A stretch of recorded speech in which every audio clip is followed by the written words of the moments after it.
Sleepover, you're invited. Sleepover, bring your caboodle. Sleepover, and I promise that I won't freeze your bra this time.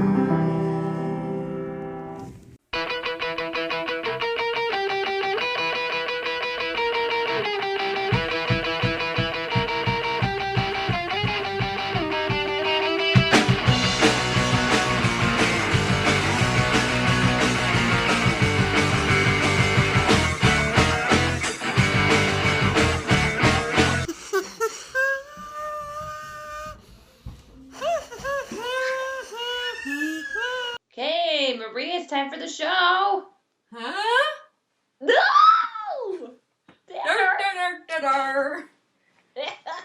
It's showtime already? Howdy. Howdy. Howdy doody. How you doing? Oh, I'm good. How are you, pretty mama? You look You know- very pretty tonight. You look very pretty tonight. Yeah. So Kate and I met. Oh, we should just tell this story. I think this was the first time I officially met you. Kate decided to put on a play our freshman year. Yeah, because I didn't know anybody and I was not good at making friends, so I'm like, I'll do a thing and then I'll meet people. Which actually worked really well. 20 years later. Because that was 20 years ago. That was 20 years ago. And so this silly goose had the chutzpah to cast this no-name, undecided major as a handsome, beer-swilling fella. Hey, baby, you look very pretty tonight. Can Crazy. You blame me? Listen to that voice. What? I said, can you blame me? Of course I cast you. I'm crazy for feeling so lonely. So lonely. And then it goes, you look very pretty tonight. I think that was my character in that scene. Oh, you're frozen. Uh-oh. Let it go, let it go. Can't hold it back anymore. Let it go, let it go. You're a little less frozen. A little less frozen? You're a little bit more Max Headroom-y now. He's a bit of a fixer-upper. I don't get that reference. It's from Frozen. Oh. I've dug down deep into the deep cuts on driving in the car. Now you recently had a heck of a drive with the kids. I did. It was pretty exciting. Well, we moved 2 hours away, but it was a big deal for us. Movers it's and like shakers. I'm in an alternate version of my old town. Wait, I'll show you Whitman's new dance, which is the angry squirrel. I absolutely adore it, but once again, it looked like Max Headroom. You're clearer now, angry squirrel. Good. Still awfully vague. Still awfully vague. We're having a real hard time with your connection. Do you think it's Des Moines? Maybe it's the Des Moines atmosphere. Because Peter has been having a heck of a time with MediaCom. For the 10 to 12 appointment yesterday, the guy finally showed up. I think it was about 2:30, so we spent like all day waiting around for him. At one point he called and said, "Where are you?" "Well, I'm like 45 minutes away still." "You said that half an hour ago." And then the guy just giggled and hung up. So, that's customer service. All right. Can you hit record again? You still recording? I'm recording again. Do the squirrel dance real quick. I can see you. He just does it so excitedly that he has to get his face out of the way so he doesn't hit himself. So, anyway, so like I can go to the same grocery store, except now they have lots of Mexican cheese. Oh, boy. Yeah, and they have crazy old people just like my old grocery store, which was relief because I thought, oh, I'm in the big city now, people won't talk to me, or strangers aren't gonna be friendly to you. And I'm checking out, and they're like, the clerk, who's a teenage girl, like keeps talking to me about her cats and all this stuff. And then these old people behind me started talking about how they had trained their dog to use the litter box and how this was really great because in the winter, then you don't have to take the dog outside. But there are some downsides. Like, once you train a dog to do that, you can't ever untrain him. It's like, good to know. Fair warning. I don't have a dog, so Well, not an issue right now. why is that a downside? You can't ever make him not have good potty manners. That's right. You can't ever force him to go outside. Well, you have to change the cat litter real frequently, which I guess is why they had lots of cat litter. I don't know. I saw in Sky Mall once this like patch of, 6x6 fake grass for like little dogs in a city. And like Aw. you put it in your house and it's like they go on the big, it's like a big cat litter. You pull out the pee pee poo poo part, but it That just is looks like so grass. Sad. That is so depressing. Oh I was my like, gosh. hey, that's nice. Oh, those poor little dogs. That reminds me of I ran into a mom in the park who was from Brooklyn, and she'd just moved there with her 3-year-old, and she was having a heck of a time with the kid because every yard that they passed that had like a patio bench or a swing set or whatever, the kid would race off into it. And then she's trying to explain to him, like, this is private property. We're in a place where everybody has a tree. And everybody has grass, and it's not a park.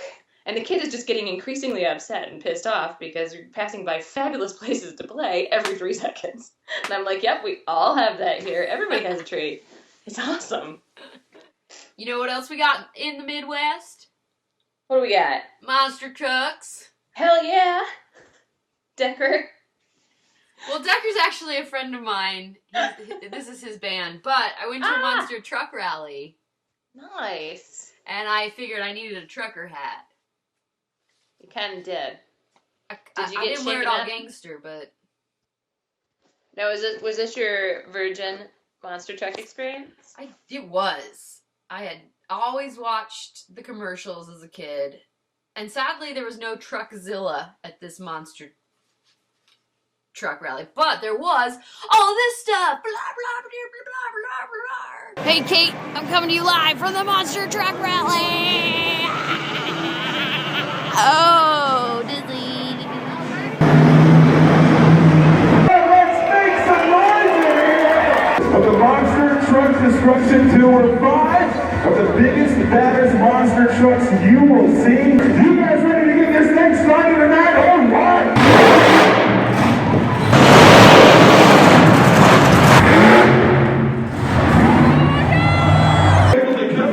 What did the Buddhist say to the hot dog vendor? Make me one with everything! Panorama, rama. And then trucks. What's a Truckzilla? Trucks, honestly, I have no idea. But it always looked like, I feel like as a kid, there'd be like, it's a truck that they make look like Godzilla, and it battles Mothra truck, and they crush each other. You know what I mean? They didn't have a Mothra truck. No, they didn't have Rip one of those. But, and also it was in the smallest, Rochester is not a huge city, so their civic center is equally not as huge. It maybe fits a basketball court. And then, so it was like this little circle. And so they only had like 3 little piles of cars to jump over. And then they have to like make a quick turnaround. Yeah, it was kind of real cramped. Like truck limbo, kind of. Yeah. Go back to the front now. Well, and what was super depressing to me was, because I had no idea what to expect. I didn't know what was going to happen. I knew some cars were going to get crushed. Right. But that was it. And maybe it's because of the size of the place, but pretty much there's 3 little piles, and the trucks would come and boom, jump over it. Woo, the truck made it. And then that was it. Like, you jump over the next one. So each truck took a turn jumping over all of them. And then they had head-to-head jump-offs where they jump at the same time. And then there was, like, the freestyle range, which I was thinking they were going to, like, dance to Michael Jackson, Do some moves. Right. Nope, they just jumped over stuff again. A lot of jumping. But my favorite... So you're saying, like, nothing really got crushed? No, because they didn't make it, so the cars got crushed.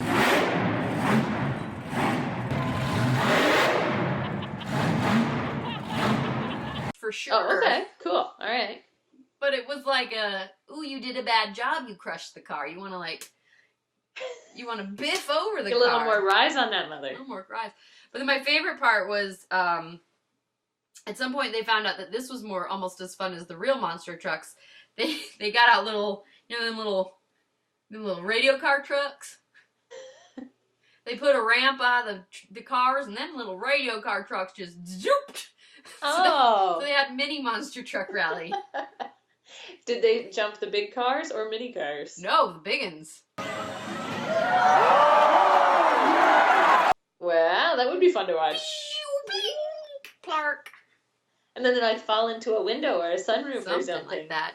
And the best part Poor was little guys. one of the big monster trucks, the real monster trucks, jumped over the trucks and like totally piffed and flipped upside down and spun. And of course I wasn't recording except for this part. Your insurance premiums must be really high. So that was life in Monster Truck Land. Wow. It is an interesting sport. Or is it a sport? What'd you call it? An entertainment. Yeah, I mean, if NASCAR's a sport, then so is monster trucking. But is NASCAR a sport? Yes. To some people that I know, it is indeed. Okay. Yeah. I have friends who had a NASCAR-themed wedding, so... Sure, because it falls under the heading of, hey, sports fans! Up next is NASCAR! Tonight on Well, it Sports sounds like Center. these guys weren't really racing each other, so, like, was there a clear winner? Well, they had us decibel level cheer. Did you think the Exterminator was the best? 97%. Okay, I'm gonna say, yeah, audience applause. Who do you like the best is not, like, the same as winning. I've done it in karaoke and a cruise ship, and I felt like I won. Audience applause totally counts. There was an actual race of, like, two guys on dirt bikes. Or four-wheelers or something. Right. But they were non-professional. And we got pit passes, so we got to go and hang out by the monster trucks. And I talked to some of the drivers. I was like, and not knowing anything about what was going to happen, I was like, right. So is this an automatic or a manual transmission? He's like, no, automatic. And I was like, so what's your strategy for winning? And I didn't know what I just want to entertain the nice people. I'm just gonna let it rip and go crazy. That was like the response I got. And I was like, oh, okay. And then I asked another guy, and he's like, I'm just gonna go real fast and get her done. I was like, God willing. Okay. And then I saw what happened. I was like, oh, yeah, probably. So it's sort of like asking like the WWF wrestlers right what they're gonna do. They're like, I'm gonna punch him. I'm gonna punch him again.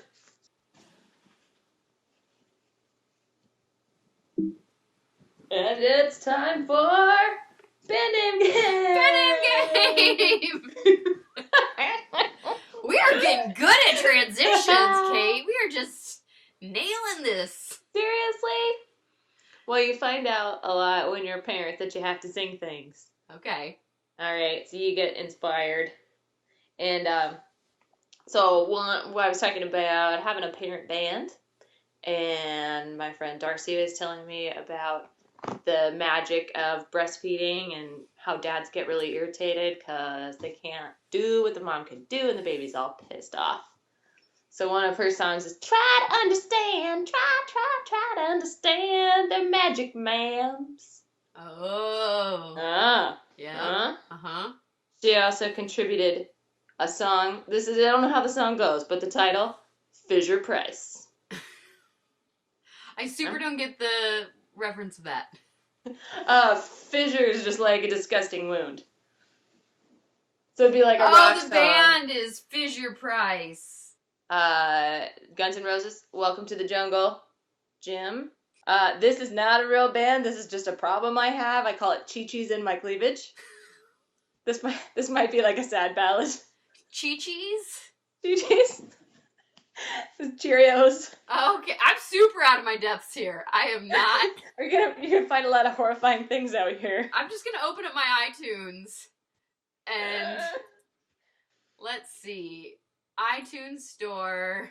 I'm just gonna see what the popular songs are and try to make something. Nope. Well, because songs today are called bring your friends. FML. You up. Rihanna work, that's my life. Yeah. Oh, how about this? Gold digger, but it's about boogers. Oh, that's a good one. I say she a gold digger. I don't know where that goes. Not to a word you can say. What? It doesn't go to a word you can say. No. I've pretty much failed at this. Well, Peter's always wondering how they can be right at the right level to punch him. And they're like running by him in the house, so I have a song that goes, punched in the nuts and you're to blame. Come on, Barbie, let's go potty. There was a Neutral Milk Hotel album that's in an airplane over the sea. So we have in an airplane over the high chair. Open your mouth. Here it comes. Everybody poops. That's good. Everybody cries. Okay, that's all I got. Oh, I'm gonna steal a parent song name from Look Who's Talking Too. Okay. My girl wants to party all the time, party all the time, party all the time. Thank you, John Travolta. Nice. By extension, thank you, Scientology. Come on in. It's time to party with Garfield and friends. Barb Miley and the Wailers, it's just already there. No, baby, no cry. No, baby, don't cry. Don't cry. Hey, Boom, hey. boom, boom. Oh, mama, I'm a wake up. Boom, boom, boom. So how does the move go? What was that all about? Yeah, it was okay. It was really hectic, but it went pretty smoothly. But we, closed on one house and the other house in space of a couple of hours. So fortunately, nothing went too wrong, except that they took the playhouse that Whitman was super excited about. Oh, no. They took it down out of the yard. And that was one of his requirements to the realtor. When he asked what he wanted in the house, he's like, it needs to have a tree house and it needs to have flying tabbies. And our realtor was like, I don't think I can do anything for you on the second one. But when he saw this house and he got here before we did, he texted me, he's like, treehouse, check. So, but that's okay. It's got a really nice yard with a pergola. I love pergolas. I'll send you a picture of the pergola. Yeah, what's a pergola? I don't know, Marie. What's a pergola with What's you? a pergola? It's like an arch thing that you could grow flowers on. Sure. But like the ceiling is like a lattice. Sure. So like doesn't give you shelter, but you grow stuff on it. Is that what Luke made Lorelai? Yes. No, that's a huppah. He made for the wedding, right? Yeah. Never mind. See behind me this way is pergola. I love that you're not just turning the camera around to show me. I do this. Then I can see what you're seeing. All right. So there's pergola. Okay. How do the kids like the house? Do they They feel like it. Aside from the treehouse debacle, they're very, very... Whitman said thoughtfully yesterday to Peter, he was like, I think I like this new house. I think I'm going to stay. That's good. We'll pretend you have some agency there. He likes it. The kid's bathroom has monkeys painted on it. Oh. And it has like a kid-sized toilet and a kid-sized sink and a string so he can reach the light bulbs. It's like perfect. So he's pretty excited. But he did do smudge stick with us, which he has told everyone about. What is smudge stick? Smudge stick. Oh, like sage. It's a bundle of sage, and so we went around and said hi to all of the new rooms and, what we hope to get from them and stuff. So nice. Yes, and Peter carried the smudge and was saying under his breath, now this is the chant, Whitman, I'm a nut. I'm a wacky nut. I'm like, shut up. Take it seriously. Kate. Yeah. I woke up this morning with a sick feeling in my stomach. Because I had remembered that you mentioned briefly in passing that you had not yet seen The Breakfast Club. And this made you feel sick. In my stomach, my mind, my heart, and mostly my soul. It was a struggle to go into work. How can you not have seen The Breakfast Club? Now, mind you, it's probably been a decade since I've seen this movie, so maybe it's not as awesome as I remember. But it's pretty much amazing. I have an idea, and of course there's been so many references to it, so I have an idea of like who the actors are and the idea of the plot. So I think that's probably why I never did get around to actually watching it. Sure. Yeah. Well, it's pretty basic. But then I watched Pitch Perfect. I mean, what are you going to do after that? I don't understand. What do you mean? Well, I guess it should make me want to watch it. Why? Because the character in Pitch Perfect, he's like, I can't believe you haven't seen this movie, The Breakfast Club. And then it's a whole running thing through the movie of her having to watch The Breakfast Club with him. And then the climactic final scene is the song from the right. Okay. So I forgot the plot part of Pitch Perfect. yeah, that's easy to do. So here's the thing. One of the things that's so great about Breakfast Club, not only was it filmed in Illinois, so it's a real high school you're looking at. Not only... But don't they like hate their high school and their lives? For sure, because they're playing high school kids. Okay, so it doesn't reflect well on Illinois. This isn't an anti-that high school movie. Okay. It's more of like sociological. It's a ragtag team band of misfits. Misfits, alright. Getting stuck in detention and having to make a day out of it. So have you ever had those times, like on a bus trip or something, where you're just with some random people and you end up, I don't know, playing like poker or something like that, or you somehow have a great time with random people? Yeah, I was just reminiscing the other day about a summer I spent as a caterer where there was like 5 or 6 of us, and it's just, you're young, you don't have anything to do after work, everybody hangs out. This is the bit. This is the what's great about it. They shouldn't get along.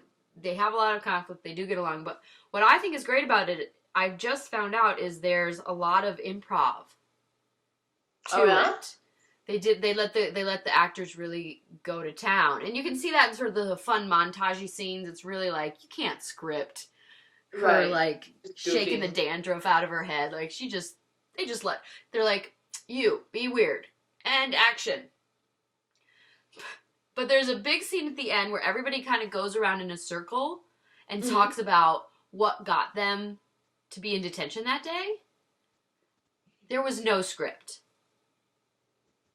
They all had to come up with it? Yeah, exactly. They had been in their characters for the whole show. So they just had to, like, freestyle on the day.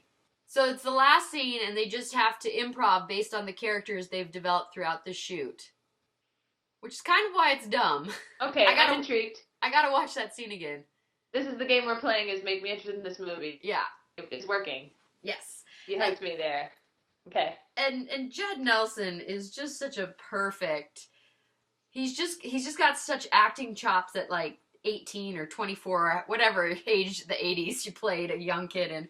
But he was just, like, super good at... You know that guy that's just big and obnoxious and always knows the right thing to say to be as big as... You know what I mean? And it's almost just, like, fascinating to watch. Like, how are you being such a jerk right now? And yet I'm so interested in your jerkiness. Okay. Who's the jerk now? Like your this guy. camera. Yeah, okay. I'm going to be in detention. So now I challenge you that you have a slight interest in watching The Breakfast Club. Okay. Watch it, and then you can play what Breakfast Club character am I? Awesome. Okay, will do. Then we have to come up with something back to you. Sure.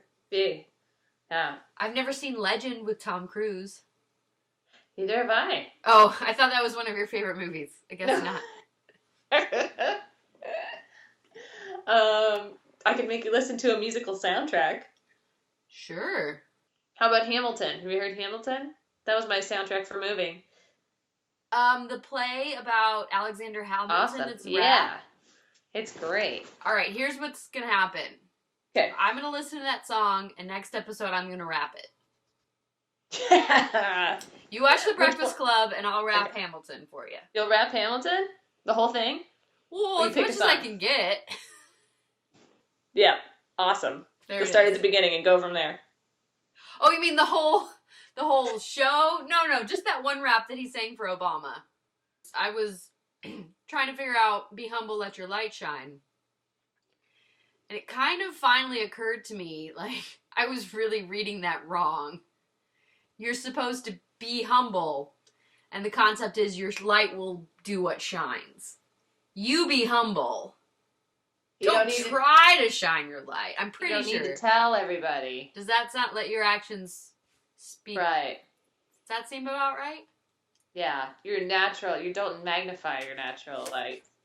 You just let your inner beauty shine forth. Oh. It looks a lot like silica gel. That's my natural beauty. I have heard you can I'm let 74, Kate. Silica gel every morning. You're still looking good. Yeah. Yeah. It's a little creepy how you were in college with us, but, you know. Once we all got to be friends, it was too late to think it was weird that you were like 50 years older. Speaking of college friends. Yeah. Remember our good friend Steve? Bah. Bah. Somehow this guy, Yeah. I don't know where this nickname came from, but Steve is Steve Bah. Like a nicknameable guy. Yeah. Yeah. Stump. You just want to. Stump. Steve Areno. That's from Growing Pains or Full House or something.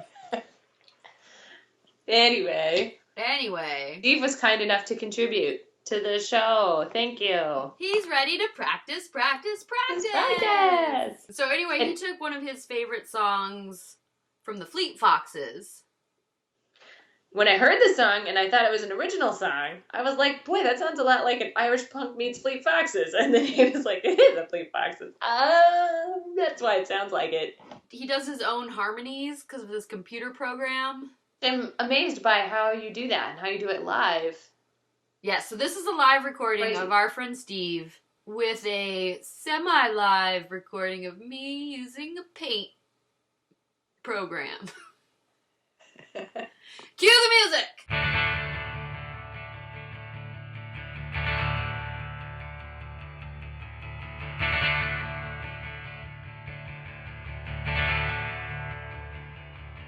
I was raised up believing I was somehow unique, like a snowflake, distinct among snowflakes, unique in each way you can see. And now after some thinking, I think I'd rather be a functioning cog in some great machinery, serving something beyond me. When I clear my eyes, I can see the shape of that tree, and inside of its marrow are the strands of you and me.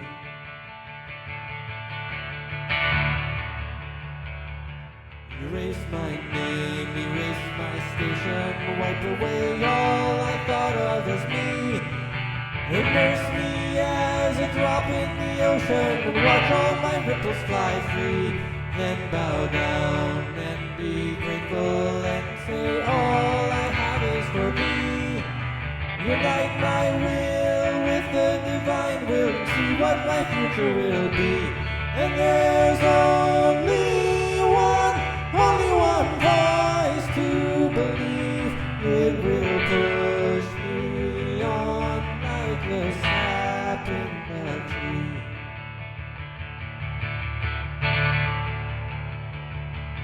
If I know only one thing, it's that everything that I see of the world outside is so inconceivable. Sometimes I barely can speak. Yeah, I'm tongue-tied and dizzy, and I can't keep it to myself. What good does it do to sing Helplessness Blues for me or for anyone else? And I know it's all part of myself. I'll give back to it daily in sickness and in health.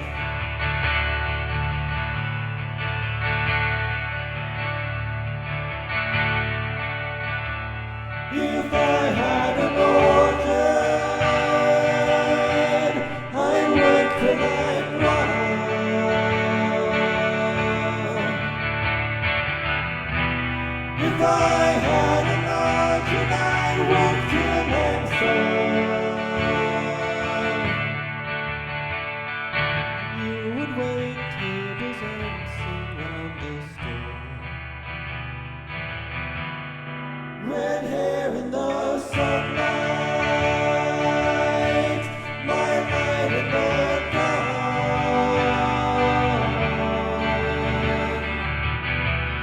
If I had an orchard, I'd work till I'm sun. If I had an orchard, I'd work till I'm sun. Whoa, whoa,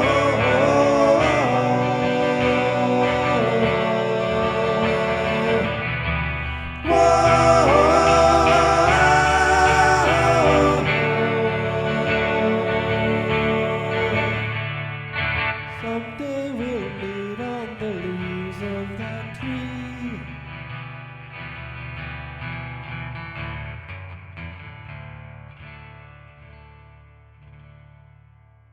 I love that. It's trippy. Totally. Trippy and crazy. It's like 1, 2, 3, 4, 5, 6, 7, 8, 9, 10, 11, 12. That's what that reminds me of. Yeah. There's the bell. So that was Helplessness Blues, right? Helplessness Blues. Helplessness Blues. That was It's- very beautiful. I actually started crying when I first heard the audio. Just like, Aw. oh. You are a special snowflake, Steve. He is. In fact, he's going to explain how he got to be so special in this behind the scenes making of video. Hi everybody, Steve here. I'm very excited to be a special musical guest in this week's Practice, Practice, Practice. So I thought I'd show you how I practice here. I've got this device that makes harmonies for my voice as I sing. It does it on the fly, and I've pre-programmed it to certain settings, so if I want one voice to harmonize with me in a close way, it does that, or if I want like 4 extra voices all spread out in the long range, it can do that, and then I just press this pedal button that advances through the programming that I gave it. So I'm just going to show you how it works. Like the song starts with something like, I was raised up believing I was somehow unique. See, that's just me. But now if I press this button a couple times, erase my name, erase my station, wipe away all I thought of as me, immerse me as a drop in the ocean. See, there's a second person there, but not a real person, just like a spooky ghost person. And now, in the other part of the song, if I had an orchard. Whoa, where did all those guys come from? See, they're still there. I just have to sing in here. I work till I'm gone.